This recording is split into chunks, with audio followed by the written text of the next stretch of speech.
What's going on, fans? Another version of Palace News.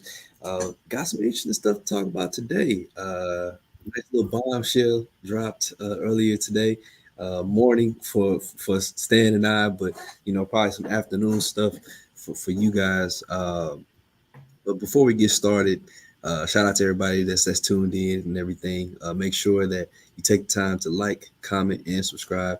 Appreciate all that love as we get started with today's show.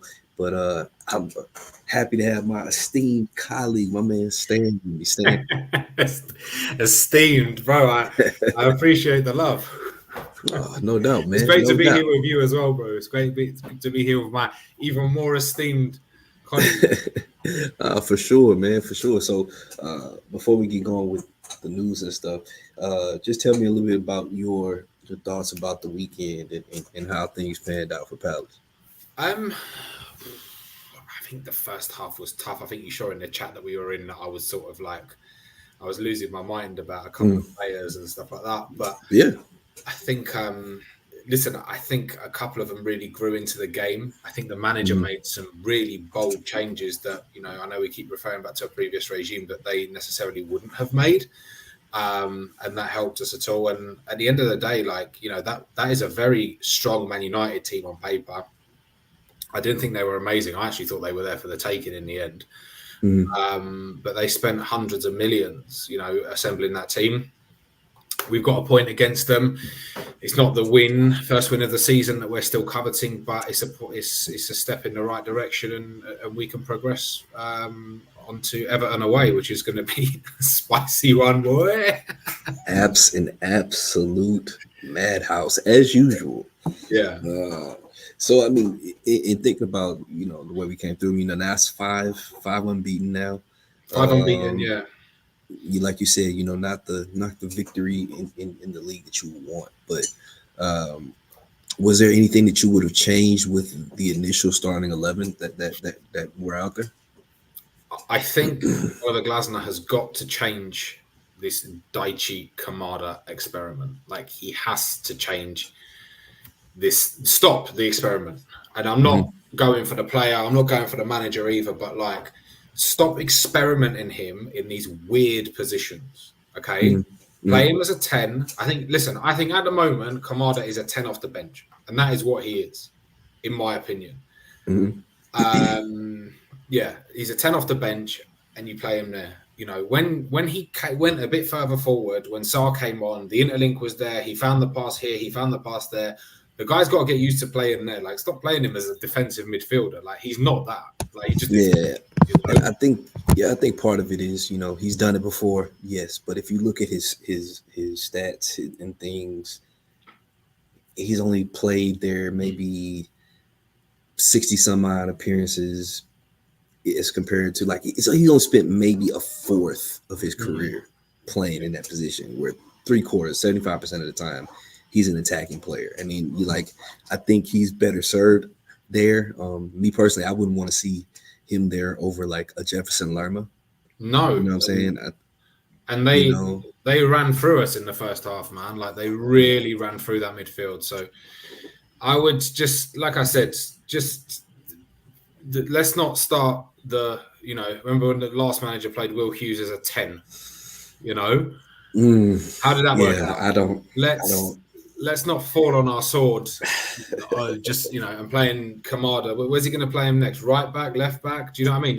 Let's play him in his proper position, and then we'll what's it called? And then we'll get the best out of him. I will say, I think you saw this on Twitter as well, and I think Tampa Bay Palace quoted this a lot, but there's a lot of negativity around. A ton. You would think that we were losing matches in a row. Comparatively, and I'm very much along the same lines as Tampa Palace and my man Pablo. Shout out to him, man. I'm not going to give into the negativity. I'm not going to dedicate time to it. I don't know. I'm not gonna say I'm gonna block people. I'm not gonna go that far yet. think I'm just gonna ignore it, not pay attention to it, not give it any of my energy, man. Because there's a lot out there. You got to realize too, man. It's just people behind a computer screen typing away stuff for attention. Yeah, and listen, I think it is, and I understand where people were upset with the setup. Maybe this time last year and going into January and early Feb, and I get it, but I really don't think like there's any cause for negativity at the moment. Like I genuinely don't think there is. And listen, I've been the biggest critic of some people, Mm-hmm. associated to this club, but I really don't think there's any cause for negativity at the moment. It's just going to take a little bit of time. Yeah, it's gonna take some time, but we're gonna keep on going with the positivity, keep on keeping on. 100, But Hundo P. we're gonna want to get into the first story. We're not gonna start with the bombshell yet. I'm gonna switch it up. We're gonna start with the report that came out from Alan Nixon that Crystal Palace have keen interest in the young attacking midfielder slash winger from Millwall, of all places, Romain Esse. So Esse is 19 years old, and though he may not yet be seasoned, he could be a target for us currently in the championship to develop. Now, you said at the beginning before we started that he didn't have a lot of knowledge of him, Stan, but No, yeah. so he's a left-footed attacking midfielder, currently at Millwall. Right now, this year is really his first year of really getting starting 11 minutes, a lot of time play time, He's played 6 games. He's got 1 goal. I just looked at his stats. So and he's got one in the league, one in the FA Cup, so oh, two overall. Super, he's a really good talent, yeah. high level talent. Quick, Yeah, quick, tricky with his feet. yeah. I've been following him for about 2 years now. Um, and I like the connection. I like the possible move. I think he needs time. So it's like, I think you want to see him have a good season this year in the championship, and maybe the move that happens for him, if it happens with this going for him in the summer, probably a situation where he gets loaned out for a year maybe. But yeah, a great talent that I think we should be looking at, kind of along that Elise type of How would vibe, getting you them know for what, like OT? a low price right now. I'm very reluctant to compare players to the guy you just mentioned. I mean in the sense that he is a young championship player that Yeah, could be had for a very for low sure. amount right But now. That's how what. does he stand up against a Malcolm Abowie is probably what I would say, because Malcolm did okay in the championship, got his move to Palace. There were a Mhm, lot of big clubs after him. mhm. Obviously it hasn't worked out for him so far. Do you think that he is of a better quality of Malcolm, having like tracked him and watched him and stuff? I think time will tell. Mhm. I think we, like I said, I think we need to see a full season from him in a starting situation with with Millwall. I think one of the things that happened with Malcolm that we kind of may have jumped the gun on is that he didn't have a full year. Like, we didn't see consistent production from him prior to making the move for him. I mean, I think Malcolm only scored like 2 goals for Derby Yeah. in that one maiden season. So I think the key here is, yeah, there's a ton of talent and ability, but I think we need to just keep our tabs on it, watch him, see how Yeah. he does over a period of time, and not try to jump the gun too early on a guy and possibly make a mistake. Hmm. Um, the one thing that's a little bit different from him compared to maybe a Malcolm is the fact that he's been in Millwall's first team setup for now going on a third season. Right. Okay. So that's a good thing, that he's Okay. been in and around and involved in Hmm. first team football since he was 17. Yeah. So there's a little bit more duration there, but I still want to see him produce at that level. But it's good that like he's already starting every single match. He started every single match in the championship so far, Yeah. and I think he started one of the two FA Cup matches. So he's playing significant Nice. minutes at the championship level. Carabao So Cup. Yeah, it was Carabao. Excuse me. Yeah, Yeah, Carabao. Carabao. So it is good that we're seeing him playing Hmm. significant minutes at that Yeah. level. You know what I mean? So I guess my question is to you then, with this type of rumor coming through, what does this say to someone like a Malcolm Ebiway or a Jez Roxaki? Listen, I don't think they're going to sign him, and he's not a guy getting signed going straight in the first team. I personally don't think so. Anyway, Mm-hmm. from what I've read on on socials today, it would be they'd sign him, probably loan him back for the rest of the season. It would be that's what it would be if it was to get done in January. Yep, that's what I would think so too. Yeah, I think that Yeah, honestly not a bad move. Not a bad yeah, move because at least you secure him as a player for us, which isn't a bad yeah. thing. I think with Raksaki, like Raksaki's out on loan at Sheffield United. He's finally consistently starting games, but he is getting hooked every game by the manager. The manager's replacing him every He is. single game. Yeah. I don't think Sheffield United was necessarily the right move for him. I don't. I think he could have gone to a few other places and played under some better managers. I'm not sure Chris Wilder was the best guy for him to play and develop under. But listen, he's playing regularly 60, 70 minutes, and apparently he's doing all right. He's not. He's doing okay. Hmm. So time will tell with Jez. Is he the one that's going to come back into the fold for the Premier League? I think that's the idea. For Malcolm, I think the ship has sailed for him, mate. I haven't really been. I haven't checked in on him lately. Is he still not very much involved at Oxford right now? Let me just check, but I Because don't. I haven't seen or heard much about his involvement to this point. I know he He's made been a unused few. sub quite a few times. Yeah, I've seen that. Seen So that. yeah, I mean that's what I would say. But yeah, he is. On Wikipedia, he's made one appearance on loan for Oxford United, and they're doing quite well in the league. So yeah, Yeah, I said. Well, Transfer Market has two appearances here, there you go. uh, and he's made two appearances in the Carabao too. Yeah, Starting 11 once apparently. So he's made a small handful of appearances, but mm, nothing significant. I yeah, mean, in the league, in the league, he's made two appearances, but that equates to only 3% of the total minutes that they yeah, played. So he's played a very, very, very small part yeah. uh, So with I Oxford. don't think he came on. He came on this weekend. Actually, he came on for them in a 2-1 defeat to Bristol City. I don't think that it's going to happen for him in the Premier League. I don't know whether that's down to ability. I've heard that his ability is definitely there, and I've heard it's an attitude thing for him as well. Like he's got Mm. there's a bit of a bad attitude there, but I don't know, I mean, man. the thing is, I mean, you can't not say that he hasn't had chances.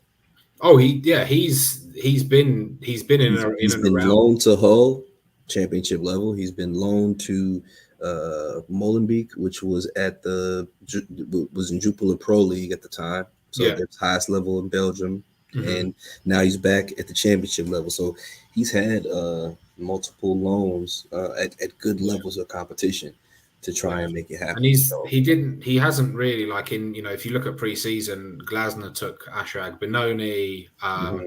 and Justin Devaney, Rashawn Matherin. Um, yeah, he took Franco Ume. He took them to the US. Yep. Eboe was nowhere near that, so that tells Yeah. you everything, really.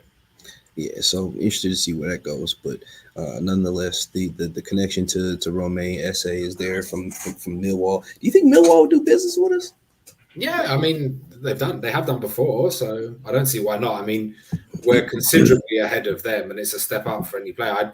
We haven't done any business with them for a while because they haven't had a player that's worth buying. But yeah, True, true. yeah, So we'll see what happens with yeah, that one. for But sure. so on to the bombshell piece of news before uh, we get off here. This will be a quicker show, probably in about 30 minutes today. But for anybody that is tuned in, if you have any questions, we can answer a few of them. Don't forget put the Q and the colon and then your question if you have any. Man, shout out to everybody that's tuned in. Hmm. Um, so the bombshell news from today is that John Textor's bid from Everton has failed, as the Friedkin Group has agreed to a deal with Blue Heaven, the owners of Everton, to purchase the team. Um, so Everton actually made an official announcement on this. So Hmm. this isn't conjecture. This isn't a rumor. This is happening. It is. It's happening. Like Yes. literally, the transfer of ownership may happen prior to us playing them this weekend. It's happening. Wow. Yeah. But so Alan Myers Media actually put out a little bit more clarification on the situation in terms of Texter, saying that Texter's agreement was never exclusive. Well, Just it could have. understand. How could it be? He owns another Yeah, how Premier could League club. exactly how could it be? Yeah. So it was just an understanding with Farhad Mosri that Hmm. they agreed a certain time to get things done, which was November, which was that's what Texter put out was the time. Um, Nothing to do with anything else. Just a personal agreement between the two parties. So it was nothing exclusive. It was nothing saying, Yeah. "Hey, you have until November to be the first right of refusal, only one that can make a deal." That wasn't the situation. And the Free King Group has come in, and they've obviously made an offer that Hmm. Everton wasn't gonna refuse, man. So Yeah. yeah, so here we are Yes. with Everton being sold and not to John Textor. So I guess the first question that comes to my understand is where do we go from here? Listen, there's a very divided fan base with regards to John Textor. And it's not just one way or the other. There's a number of areas where you can sit with him, right? So some people outright hate him, despise him, don't trust him, etc., etc. Some people think he's great, and then there's people like me where I see the benefits that John Textor brings in some ways. Okay, Hmm. Hmm. because I think that he's someone that really pushed for Oliver Glasner to be our manager. He is someone that obviously wants to progress the club. He wants he wants certain things to happen. And listen, he has gone into other clubs, and Botafogo are doing great. Leon not so much, but they did. I think they made Europe. They got Europe last year, did they? Or somewhere along the lines. And obviously Molenbeek has been relegated. I don't think he has. I don't think he does. He does a lot of things the right way. Right. That's my issue. I don't think he does a lot of things the right way. I think if you look at stuff at Leon, apparently he's sold off the women's team. And he's sort of, he's going in. He goes in all guns blazing, and then sort of funding runs out, and he's trying to float his Eagle Football Holdings on the stock market. Then he starts asset stripping clubs. Apparently, I don't know if this is true. I know that he does listen, so I have to be a little bit careful what I say, because I'm not completely against him. Right. Where do we go from here? I mean, listen, in my opinion, he came out online and in various publications and did various interviews saying that Palace are smaller than Everton and no disrespect, etc., etc. I personally think that he's going from Palace, whether he was going to buy Everton or not. I think his Hmm. days are numbered. The multi-club model doesn't fit within what our other board members want to do, and there's going to be someone trying to buy his shares, whether that's obviously Harris and Blitzer, or whether that's an outside consortium. Someone's going to try and buy his shares, and he's going to move on. That's where that's what I think will happen. What do you think? Now here's my thinking, and here's the thing that makes me ask the question of can things be repaired? Can you move forward as well? This isn't the first time that one of our owners has tried to purchase a team and it didn't work out. Am I right? Mhm. Um, Because we yes, go back, Harrison and Blitzer tried to buy Chelsea, and it they didn't did. happen. They And did. it was well known news that Yeah, they wanted to get rid of their shares. They wanted to sell us, and it yeah. actually came out during the Texter situation that Texter was trying to buy their shares from them Oh, for sure. while they were going for Chelsea, and it didn't work out. And they're still with us, and things have gone forward nonetheless, or what have you. Hmm. Not saying that it's going to happen, but is there a possibility that he stays? and we try to move forward accordingly in some way. I think there's always a possibility that he stays, Hmm. but I think that it's best for the club if he doesn't in many ways, because I think we've all seen that he's obviously tried to complete a hostile takeover before. Um, and he obviously wants to float this company. I don't think that the club offers him the opportunity what he wants to do. He's the majority shareholder. Yep. He owns most of the Yep. shares, but he doesn't really have that much of a say in what goes on at the club, right? Like he Hmm. really doesn't have any say at all in what goes on at the club. So there is that, and I think he he's sort of driven his own agenda with that TV appearance. To be honest with you, Yeah. that sort Hmm. of Hmm. pushed, that made things pretty clear for me. And listen, I've been pretty critical of other people on our club's board in general, but I think you've got to realise as well that we as a club have spent years, probably 14, nearly 15 of them now, rebuilding the club from the bottom up. Um, and with someone like Textor, and this is solely my opinion, I think if he does take overall control, we run the risk that he could sell off the academy, he could sell off the training ground, he could sell off the stadium. We've been there before with previous owners, right? So you don't want to really be going back into that cycle, because I think he's going to be doing it to try and cover himself. So I think there is a chance. There is obviously always a chance that he could stay, but I think it's best for everybody if he moves on. He said that he's been linked with a couple of championship clubs as well, um, so it's maybe best if he does that. Yeah, and I mean it's a tough situation, man. It's tough to have so many chefs in the kitchen, so to speak, and then to have one of them that's disgruntled and wants to be elsewhere and wants to work for somebody else and cook elsewhere, and knowing that and making it public, and then things not working out with Hmm. the stuff. I think we had somebody that made a really good analogy earlier. Who said that one? Let me see. Man, it's just twisted. Said he tried to get a girlfriend, he failed, and went Back to back to why? his wife. Yeah, Texter's a fool. It's like it's very much that situation where yeah, you made your intentions clear. Baby, I ain't never coming home again. And then that younger chick on the side that you dedicating all that time to don't want to be with your old butt no more, and now you tuck and tail headed home yeah, trying to ask what your wife gonna make for dinner.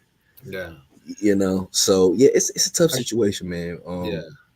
My hope is that something can still get worked out to where there can be some type of understanding, and we can move forward accordingly as a club, because I think the more things kind of don't happen or fester, the worse things can get, for sure. So I think he's gone. Like I don't think that what's it called? I don't think it was very smart of him to have the what's it called? To have the like to have these interviews and stuff like that. hmm. But I Hmm. think he's gone. I think his heart lies elsewhere.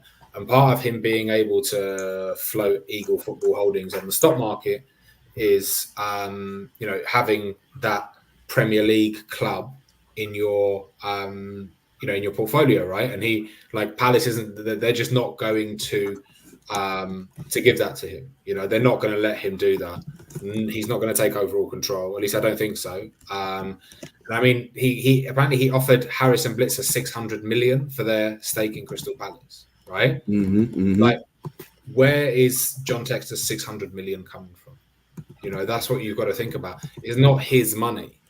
It's not, and you're playing a very, very dangerous game, because it's the type of thing that, like, he could come in and he could spend like 500 million one transfer window, and then he Hmm. might not have the money to make the payments. He might not have the money to pay the wages. He'd sell off all the assets, and you're back to square one. So yeah, I think it's best if he moves on. My personal opinion. It's not that I dislike him. I actually think he's been very good for Palace in many ways, and him coming on board allowed us to progress forward. And I think he was, like I said, he was a big a big sort of person that pushed the whole glass and the thing and getting rid of previous managers and stuff.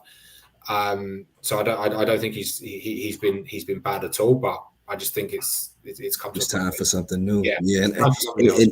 And let's not forget, although the purchase of Everton fell through for him, that doesn't necessarily that's not directly related to the fact that there are X amount of people interested in buying his shares.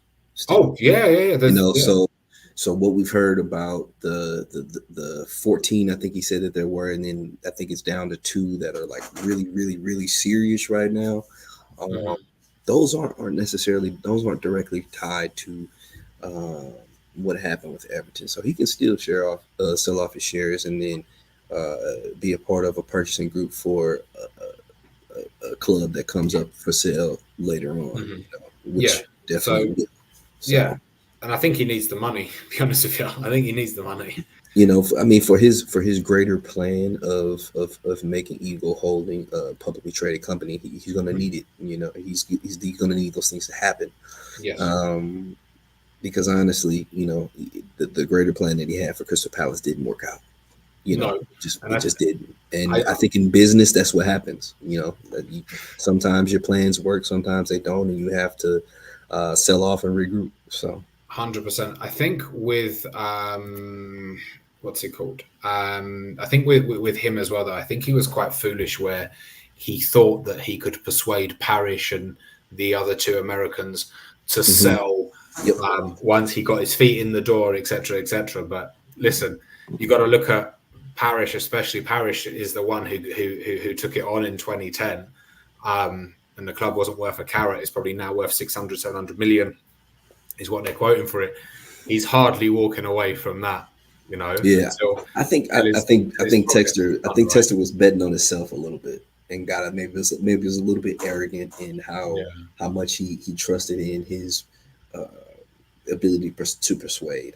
Yeah, and talk his way through things, But he still made a serious profit on those shares. Like he has. Yeah, absolutely. On the purchase, he still made a serious profit on the purchase, and that's probably why he's not going to feel like he came away with a complete loss out of all this. Because when you're talking business and a business perspective, it's all about return on interest. Yeah, and his ROI is going to be extremely positive from his initial investment in Palace. So and listen, for what it's worth, I don't wish him bad. I hope it works out for him. I just don't think he's the right person for Palace right now. That's it. Yep. So we don't have many questions. Actually, we only have one, but we'll post up Twist's question right here before we get off of here. It says, I'm not a financial expert, but do Palace have more spending power than they lead us to believe? For me, in short, Twisted, the answer is yes. But here's why. Because of the fact that we just don't like the way that they spend it. They have the spending power. We just don't like the way that they spend it sometimes. Like, we want them to spend the money on players, but you know what I mean? But we have to realize that there's an entire infrastructure here. There's salaries of employees here. Of course, everything that we've talked about all this yellow tape that they've had to go through with the stadium and getting these permissions and things. And what you have to realize is they've probably put out hundreds of thousands of dollars just on permissions and permits and court dates and all that. Like, so there's a lot of money that goes into it. Yes, I think there is a significant amount of buying power, but everything has to be done in a certain way to a certain degree. You know what I mean? You know what? I think up until the summer just gone, and listen, even at the start of the season, I was a bit frustrated. Why didn't we have enough players coming in? Listen, I think that they've done some really good business and really, I think, the board and Dougie have really put their money where their mouth is with regards to some of our players that we've acquired. I think it's, it's been one of our best windows. I know it's obviously not showing, but if you look at Fulham and the players that they signed, obviously, granted, Smith Rowe has done well for them, but they bought Joa off us, a 30-year-old Joa on a 5-year deal. at 150 grand a week, and they've paid 30 million quid. I mean, would you be a happy Palace fan if If we we did spent that? that type of money on a player, I mean, Well, we've been and we've we been did there that to you. before. I mean, we've been there before because we did it with Mamadou Sakho. Yeah, and we did it with Benteke as well. Yeah, yeah. So would you now be a happy Palace fan if we did that, and if we did that deal? I don't think I would. I think I'd obviously question why such a huge outlay. Hmm. So I Hmm. think listen, I think spending power.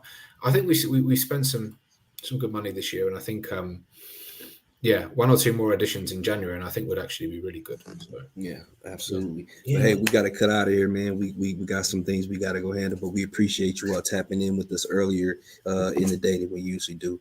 But we'll probably be back soon with some more stuff. I'm sure some more things are going to come up prior to the end of the week. But don't forget, we've also got match previews coming out. We've got opposition previews coming, and of course, the match on Saturday against Everton. But we want to thank everybody for tuning in today. And don't forget, like, comment, subscribe. We appreciate all of you. Got more things to come. But in the meantime, up the Palace. Out of Palace.